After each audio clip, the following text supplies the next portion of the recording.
Hi, Alan Stratton here from CostMatters.com.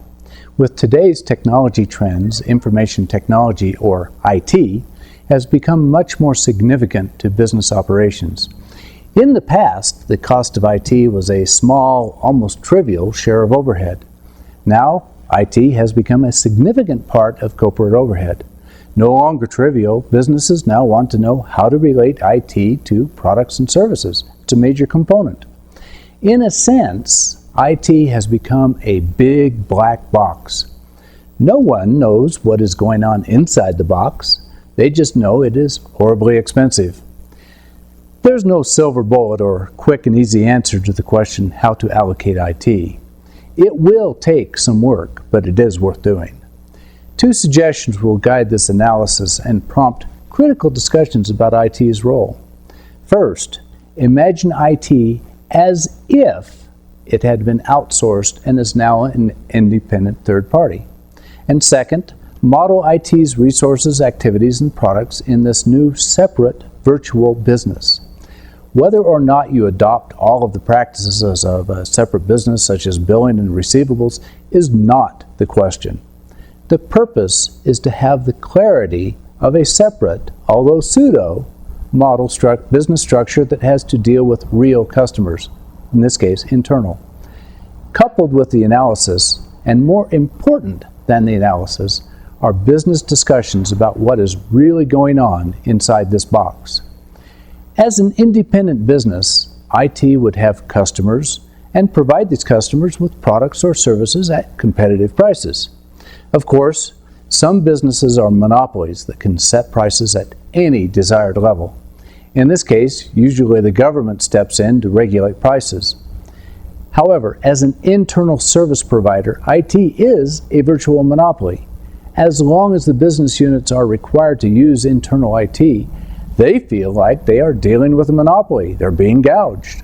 However, instead of government regulators, executive management needs to step up to the role of regulating this internal monopoly.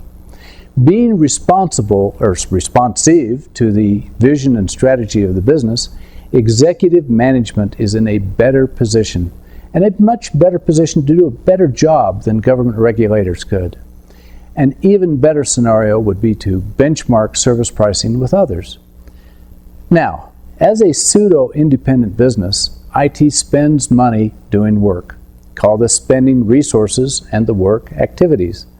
The output of these activities are products and services that are sold to customers. The particular challenge with IT is to be creative in defining services and customers. Don't rely on IT's perspective. Here's where a customer's perspective comes into play, and the business discussions between IT and its customers becomes intense, but is based on facts rather than innuendo, and therefore is clarifying and valuable to both parties. Creative model of the business, activity-based cost principles will provide additional guidance. Can the customer understand the service? No. The customer does not need to know how to replicate the service. That is indeed IT's job and expertise. However, the customer needs to be able to understand and visualize what they are paying for. They may not like the price, but the first step is to understand the service. Who are the customers? Many businesses are stuck in the paradigm of their own departments or cost centers being the customers of IT. With the degree of IT integration now evident, processes may be the customers for a given service. For example, the procurement process may be the customer of a materials system.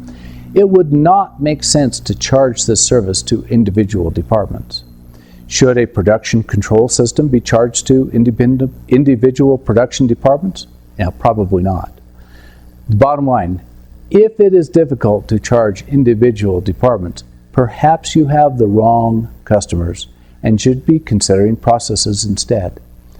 Now, can the customer affect the quantity of the service? In dealing with any vendor, what we pay is the product of price multiplied by quantity. If the customer can control the quantity, then they can affect the total charge. While you're at it, Discuss other service level parameters. Is the quality in the desired range? Does the customer need a family sedan, but you're giving them a Rolls-Royce, or vice versa? How about delivery parameters? Do customers wait weeks, months, days, or hours? Information technology does not have to be a big, unmanageable black box. From a cost perspective, IT is not just to be allocated in some arbitrary manner. While not easy, but definitely valuable, imagine IT as an independent business. This business must hire people, purchase equipment, and occupy space. The people and equipment perform activities to create products and deliver services and satisfy their customers. Real fact-based discussions with IT customers, together with data from an activity-based model, will assess management in its role of understanding, measuring, and managing this critical business function. Thereby, IT can fulfill the full measure of its strategic role in the business. What's your experience with information technology cost assignment in your company? Please share them below. When cost matters, profit soars. This is Alan Stratton from CostMatters.com. Thank you.